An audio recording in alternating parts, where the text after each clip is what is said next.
Hi, Darren. I'm Melia. Hi, how's it going there, Melia? Good. Lisa Climie, she helps me with Turn Up Recovery on the line too with us. Hi, Darren. Great to connect as well. Yeah, great. Good to speak to you.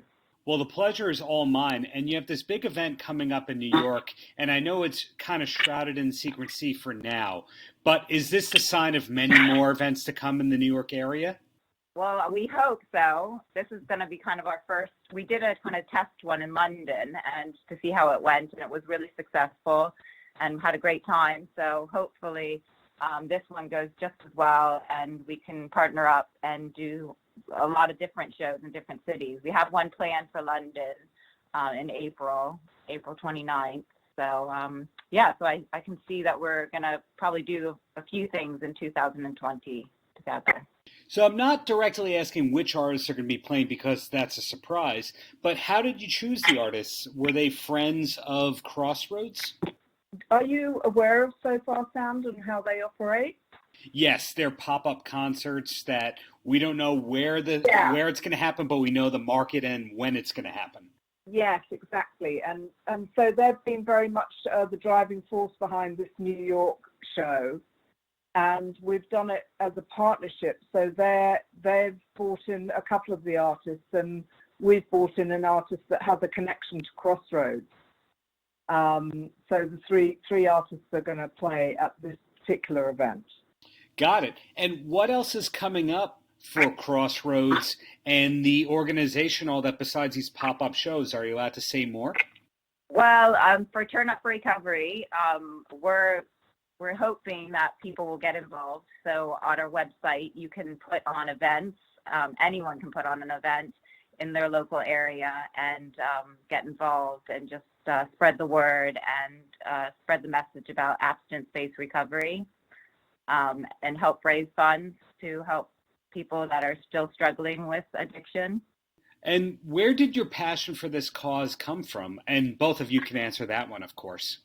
Turn Up for Recovery itself is like a sister movement to Crossroads. It's separate, but it supports Crossroads, but it also supports the wider issues of addiction and promotes the idea of abstinence-based recovery. And it's really about getting the conversation going and raising awareness about the issues about addiction and how far-reaching the effects of addiction are. And the inspiration, I guess, was through the Crossroads Festival that's been raising money for the Crossroads Treatment Center for a number of years. And it's the healing power of music. And we realized that you didn't have to put on a huge guitar festival, that anyone could put on a music event. And the more people that put on music events in more locations around the world, the more the conversation would spread.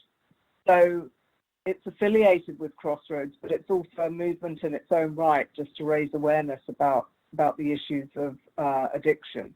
I can say why I started it. I mean, really, for me, I'm really passionate about recovery and getting people aware of what kind of services and what's available. Because with me, I've had family and friends affected by addiction and alcoholism. And I see the devastation that it can cause, but then I see the hope and everything that comes out of recovery. And I'm involved directly with a 12-step support group for friends and families of alcoholics.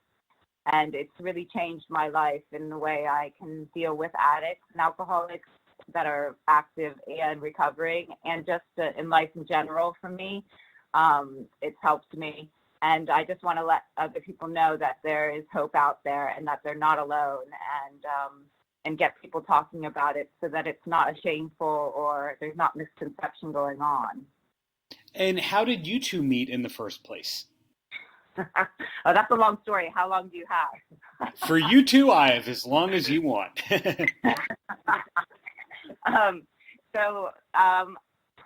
Lisa's brother produces my husband's album, Climie, and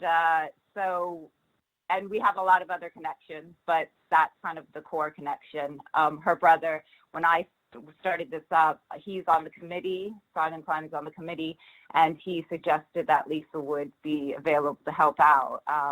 And I really needed somebody. I was feeling really kind of alone, and I needed someone's kind of positivity to help me and passion. And I mean, when I talk to her, she actually makes me want to, you know, I think, oh, I want to do this when I'm really feeling like I don't want to do it sometimes. So I think we all kind of need someone like that. And so that's really, it's worked out amazingly well. And I'm really grateful. Just want to add to that I had a kind of weirdly unique CV for this, in that I worked in recovery programs over a number of years, including running a rehab in the UK, and I've been involved in the music business for a number of years as well. So it's a kind of unique fit for me, and again, something that I feel very passionate about from a personal point of view as well. So yeah, it was just great, really. Yeah,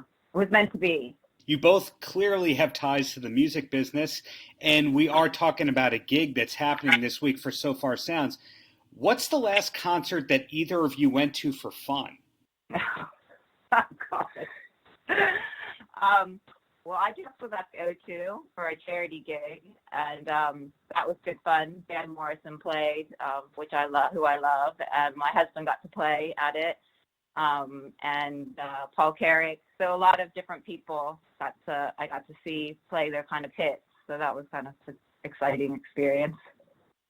And I'd say my one was actually on Valentine's Day. I went to see The Who play in what they called a small club in London, holding 500 people, going back to their roots, and playing for a really small audience on a really small stage, up close and personal. So it sounds like music is still a part of your life, even though it is work-related for both of you. Oh, yeah, definitely. Yeah. It's not work. Right on. So in closing for both of you, any last words for the kids? I just think it's really important that anybody, including the kids, especially the kids, have a voice these days. I mean, we're seeing it in other areas, like climate change, where young people are really taking hold of issues. And I think this is a really important issue for everybody, and it particularly affects younger people.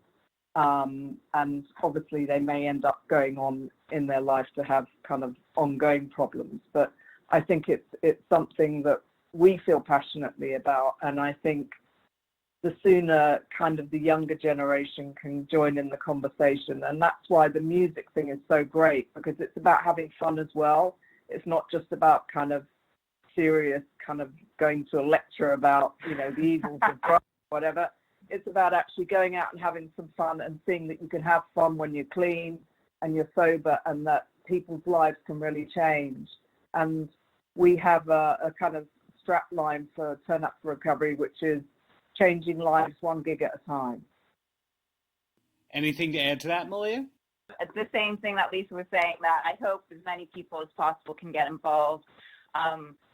I spent a lot of time doing this just so that people could have a platform to get involved, because it's time consuming, and I know most people don't have the time to put something together. So this is a possibility to do that quite easily and with support and getting the message out. So I hope as many people use it and visit the site, which is turnupforrecovery.org.